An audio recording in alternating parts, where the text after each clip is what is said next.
Hello guys, good morning. Welcome back to my new blog.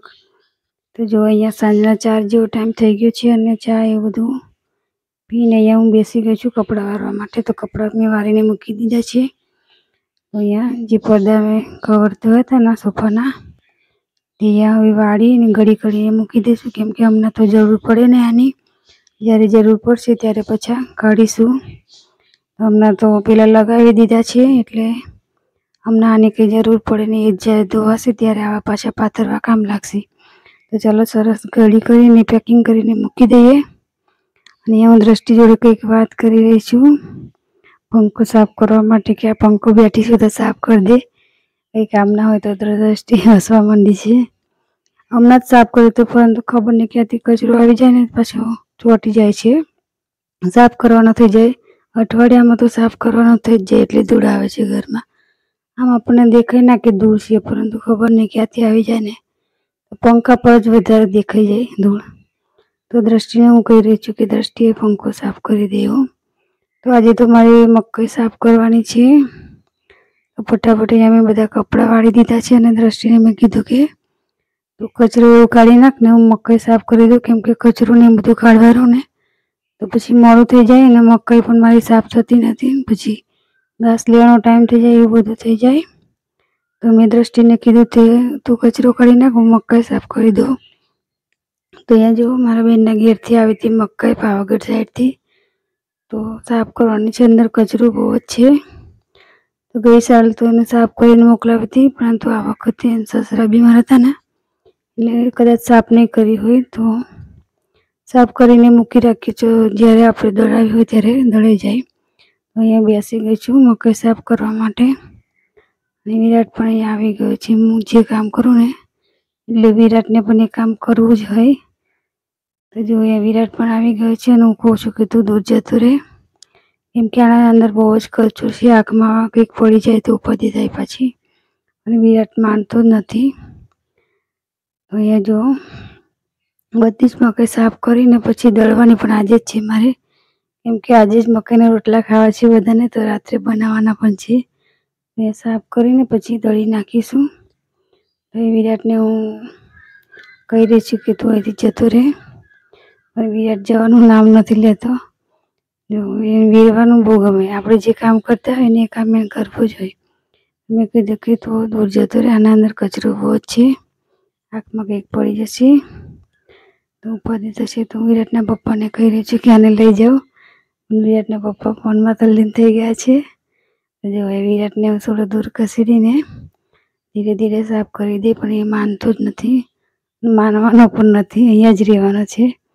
તો ગમે તેમ કરીને મારે મકાઈ તો સાફ કરવી જ પડશે।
કેટલી દવા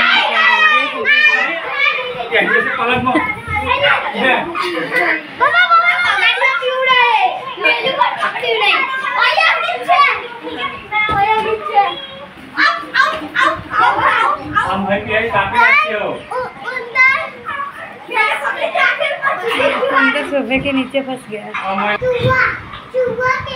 विराट विराट छुआ तू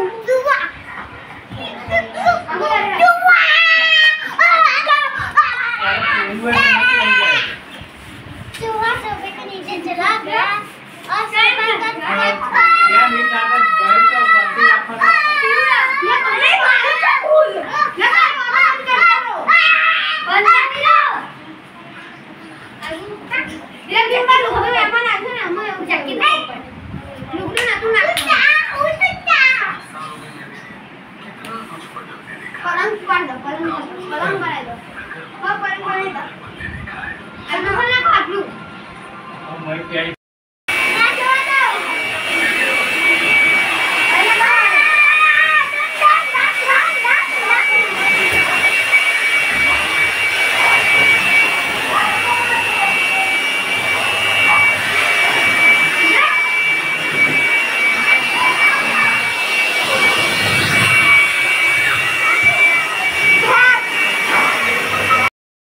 तो यहाँ હું ઓકે સાફ કરતા કરતા પછી અંદર જતી રહી હતી। ઉંદર નીકળ્યો હતો એટલા માટે તો આવીને પછી ઉંદર તો હાથમાં આવે જ નહીં, સોફાની અંદર બેસી ગયો છે। તો અહીંયા આવીને પછી આ બધી જે કચરો પડ્યો તે બધું વાળ્યો અને વિરાટ જેવો મારી મદદ કરવા માટે આવી ગયો છે। તું ના કરીશ કે હું કરું? તો જો વિરાટ કચરો બધો છે અંદર ભરી ભરી સુપડીમાં કોથળીમાં નાખી રહ્યો છે। જો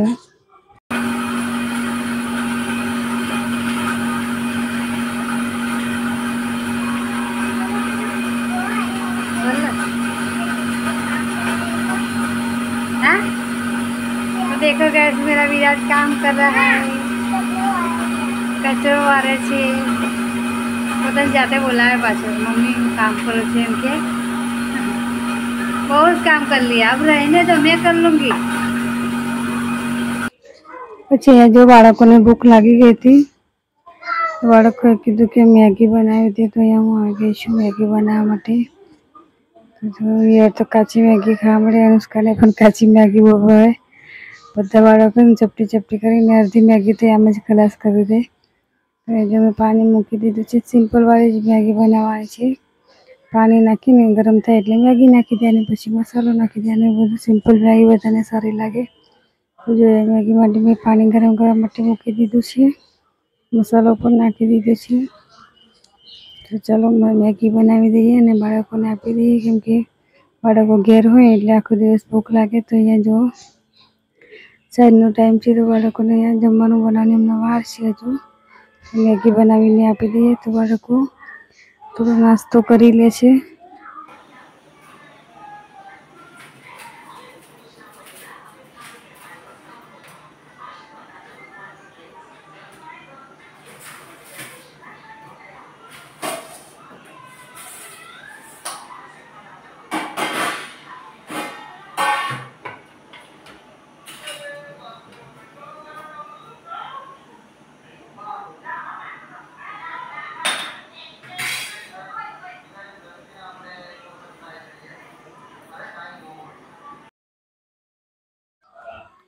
तो गैस ये मैगी मारी बनी गई है, त्या सुधी पी लीए थोड़ું ठंडू, केम के बपोरे में मकाई બધું साफ करूँ એટલે તો ठंडू पीવાનું મન થઈ ગયું છે। તો ચાલો ગैस અહીંયા થોડું ठंडू પી લઈએ અને મેગી મારી બને એટલે પછી આ લોકોને આપી દઈએ।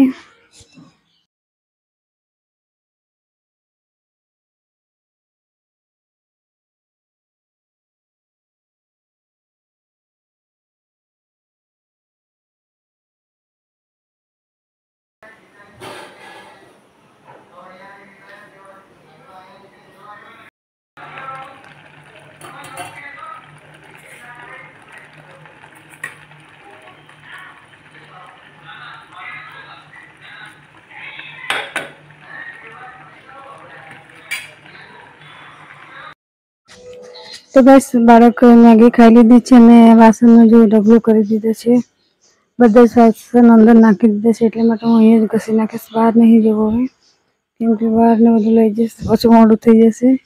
કેમ કે મારે ઘાસ કાપવા પણ જવાનું છે, તો ફટાફટ અહીંયા જ બધા વાસણ ઘસી નાખીશ અને વોશ બેસિન પણ પછી ક્લીન કરી દઈશ એકદમ. તો ચાલો ગેસ ફટાફટ બધા વાસણ ઘસી નાખીએ, કેમ કે અત્યારે 5:30-6 જેવો ટાઈમ થઈ ગયો છે. તો ઘાસ કાપવાનું પણ મારે મોડું થાય છે, તો ફટાફટ અહીંયા વાસણ બધા જ ઘસી નાખું અને સરસ રીતે અહીંયા વોશ બેસિન સાફ કરી દઉં. અને પછી આવીને પાછા નાહી ધોઈને પાછા જમવાનું બનાવવાનું ચાલુ કરીશ, કેમ કે આવીને તરત જ જમવાનું બનાવવાનું હોય. આવતા 6:30 જેવો થઈ ગયો ટાઈમ, નાહીએ ધોઈએ તો 7 તો થઈ જ જાય. આવીને તરત જ પછી જમવાનું બનાવવાનું હોય.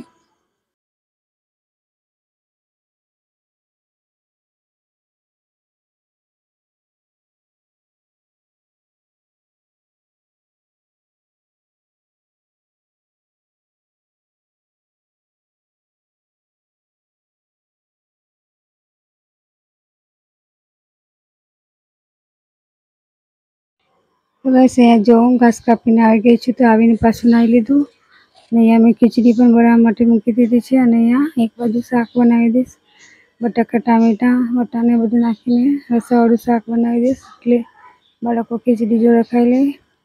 બાળકો અત્યારે તો ખીચડી જ ખાય, કેમ કે મકાઈના રોટલા પણ મારે બનાવવાના છે. બાળકો નહીં ખાય તો ખીચડી શાક જ ખાશે. એવી રીતના પપ્પા પણ ગામમાં જઈને આવી ગયા છે, તો મેં દૂધી મંગાવી હતી, દૂધી લઈને આવે છે. તો અહીંયા ચાલો ફટાફટ જમવાનું બનાવી દઈએ. અને અહીંયા જો મારા માટે ORS લઈને આવે છે, કે હાલે ને થોડી બીપી લો જેવો પ્રોબ્લેમ થઈ ગયો હતો, તો આનું પાણી બનાવીને પીવાનું કીધું છે. 2 પેકેટ લઈને આવે છે, તો 2 દિવસ ચાલશે ગાઈસ. જો જ્યારે પણ બીપી લો થઈ જાય ને એટલે આનું પાણી પી લો ને એટલે એકદમ એલર્જી આવી જાય અને કામ કરવાની તાકાત પણ મળી જાય. ખબર નહીં થોડા ટાઈમથી આવો કંઈક પ્રોબ્લેમ થઈ રહ્યો છે, એલર્જી લો થઈ જાય છે. તો જો શાક મેં બનાવી દીધું છે બટાકા ટામેટાનું. હવે પછી મકાઈના રોટલા પણ મારે બનાવવાના છે.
તો ગેસ ખીચડી મારી થઈ ગઈ છે અને અહીંયા શાક પણ મેં વઘારી દીધું છે. અને અહીંયા વિરાટને લાગી ગઈ છે ભૂખ. વિરાટના પપ્પા ગામમાં જઈને આવે ને એટલે વિરાટને તરત જ ભૂખ લાગી જાય. કંઈકનું કંઈક લઈને આવે એટલે વિરાટને ખાવું જ હોય. તો ભાંગી રહ્યો છે. તો ચાલો ગેસ બટાકાના શાકમાં થોડો રસો કરી દઈએ અને પછી જળવા દઈએ અને એક બાજુ બનાવી દઈએ મકાઈના રોટલા. તો ખીચડી શાક ને મકાઈના રોટલા પછી ખાઈ લઈએ બધા.